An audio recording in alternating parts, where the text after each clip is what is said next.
Aquella noche de mayo de 1982, el padre Tomás, en una parroquia en pleno corazón de México, Distrito Federal, recibió una angustiosa llamada. Era un joven, un cabeza de familia que le suplicaba que por favor se desplazase inmediatamente hasta un caserón situado en la calle de Cañitas, en el barrio de Popotla. Allí, siempre según el testimonio de este muchacho, algo extraño, algo sobre todo maligno, había tomado el lugar. Todo, según le confesó al párroco, había comenzado con el simple juego de la ouija, y a partir de ahí, un sinfín de apariciones, de angustias, de locura, de posesiones.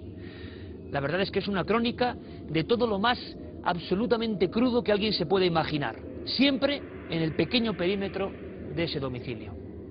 El padre Tomás acudió y dio un consejo, una Biblia abierta en plena entrada de la casa. Al día siguiente, esa Biblia, siempre según los habitantes de Cañitas, comenzó a llorar sangre, justo en el mismo instante, en el mismo minuto que el padre Tomás, lejos de allí, en la sacristía, caía, tropezaba y se desnucaba. Así comenzaba la negra lista del caso Cañitas. Esta historia la escribió el único superviviente, Carlos Trejo. Nos ha recibido en esa casa, nos ha contado su historia, ha hecho acopio de recuerdos, de sensaciones y de miedos, y la escribió poco a poco, aunque no se dedicaba ni mucho menos al arte de la escritura. Simplemente era el testimonio escrito, casi como grito agónico para saber lo que estaba ocurriendo. Y solo les digo una cosa, ese pequeño librito, que se convirtió en éxito en México y ahora va a ser rodado como película, es noticia de última hora, terminaba de esta forma, con 14 cruces. Junto a ellas, unos nombres. El primero, el padre Tomás. Después venían Jorge, Emmanuel, Fernando, Polo, Sofía, Sergio, Francisco, Miguel, Antonio, Nancy, Jorge, Armando. Y al final una súplica, quizá la misma que sonaba en el teléfono hace 25 años en la llamada al sacerdote. Era Carlos Trejo. Ese libro termina diciendo: Dios mío, ayúdame a detener esta lista. Solo queda él, y él nos cuenta su historia, la historia de Cañitas.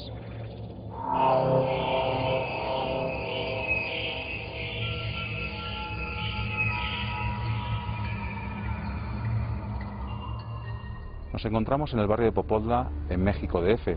A tan solo unos metros está una casa que se hizo tristemente famosa una noche de 1982.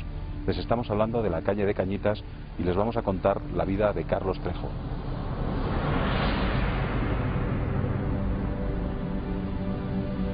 Han transcurrido casi 25 años desde aquella noche fatídica. Ya nada es igual. Ha cambiado la calle, la casa, los protagonistas. Los acontecimientos ocurridos en Cañitas han dejado marcado para toda su vida a Carlos Trejo, que vivió en primera persona todo lo sucedido en aquella dirección.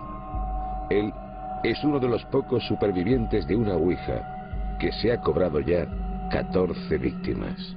Cañitas es un marco en el que hace 25 años se empezó a jugar una ouija y de repente se desató una serie de cosas que jamás te imaginabas que pudieran existir, o que a lo mejor existían y no había forma de poderlas comprobar o hablar.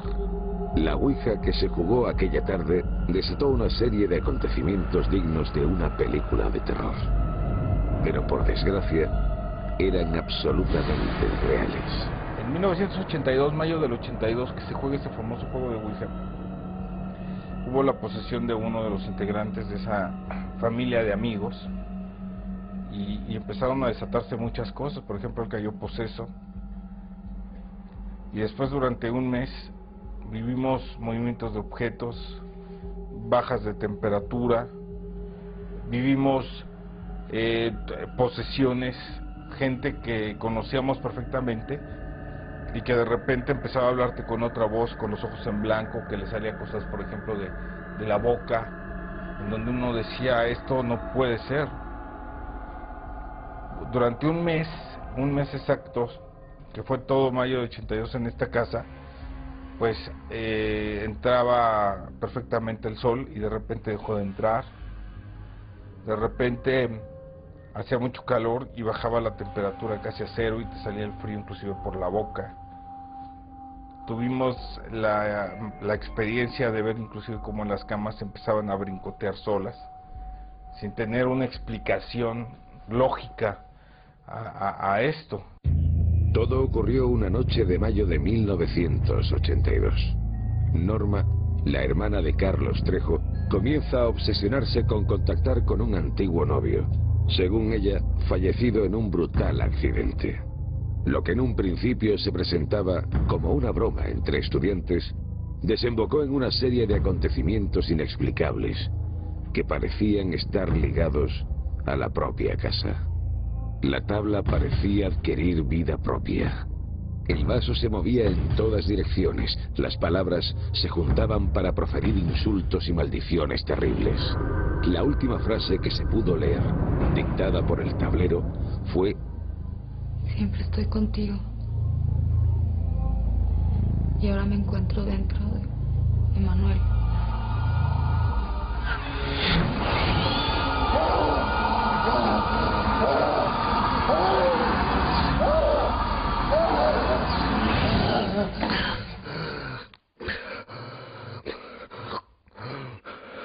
¡No soy el Manuel Furcia! Aquel muchacho se contorsionaba, flexionando el cuerpo con posturas imposibles. Nadie podía reducirlo. De pronto, una frase heló el alma de los presentes. ¡Nunca podrán pagar lo que ustedes desataron! Desde ese instante, las apariciones de algo desconocido, oscuro y extraño se empezaron a repetir en diferentes puntos de la casa de la calle Cañitas. Para aquellos asustados muchachos, se trataba de un ente o un espíritu, algo que se apoderaba de Manuel, llevándolo casi a la locura. Como último clavo al que aferrarse, decidieron hacer un exorcismo en la casa. El remedio resultó traumático. El experimentar, por ejemplo, una cura dentro de la casa con hierbas, con alumbre, con un fetiche, y de repente a la hora de entrar rezando aquí, ver cómo las ventanas empezaban a reventarse, ver por ejemplo un sacerdote que vino aquí a exorcizar la casa, del momento que estaba exorcizando como de repente de la Biblia empezó a salir sangre y no se explicaban. Creo que mayo de 82 o Cañitas, que es una historia real, pues marca definitivamente, es un parteaguas en la historia de muchas personas de las que tuvimos la desgracia de vivir un fenómeno de este tamaño. Pasaban los días y la angustia se hacía incontrolable. Una noche, mientras la familia dormía, Norma se levantó al baño y despertó a todos con un grito aterrador. Cerca de la puerta había una sombra. Tenía las uñas afiladas e intentó alcanzar a Norma, pero cuando llegó hasta un crucifijo colgado de la pared, se esfumó rápidamente, dejando una niebla espesa en la habitación. No fue la única vez que el ente visitó Cañitas. Las apariciones se repitieron y quedaron reflejadas en los cuerpos de los que allí dormían. Aquel extraño ser dejó en más de una ocasión la marca de sus mugrientas garras, como si algunas noches, en total silencio, hubiese rasgado las desnudas espaldas de todos los presentes, dejándoles una especie de cruces de sangre. Espantados por lo que estaban viviendo, Carlos Trejo y su familia buscaron ayuda y pidieron planos del lugar. En la historia más remota del edificio, iban a encontrar una gran sorpresa. Ahora, después de haber realizado estudios, investigaciones, tratándole de buscar una lógica a lo ilógico, entendimos que era un monje, porque abajo de esta casa se encuentra el antiguo cementerio de los monjes de Tacuba, que en aquella época pertenecían a la época de la Santa Inquisición, torturando, matando, asesinando y de alguna forma apoyándose en el punto de fe de las gentes para hacer daño a sus semejantes. cuando mueren en condiciones dramáticas y son sepultados en esta zona. Entonces me cae el 20 y digo, con razón era un monje, y con razón tanta maldad, y con razón tanta agresividad.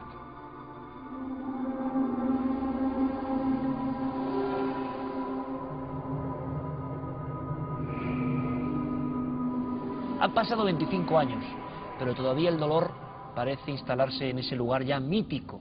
Cañitas, allí estuvo nuestro compañero Alberto Granados. Felicidades, Alberto. Muchas gracias. Porque me parece un reportaje que todavía tiene esa fuerza de que los protagonistas, los pocos que quedan de esta historia, creen profundamente lo que vivieron, lo que pasó allí. Y además te lo hacen creer a ti, o sea, es un reportaje totalmente sentido. Estuvimos allí, tuvimos muchas sensaciones, ¿no? Muchas sensaciones encontradas. Era un barrio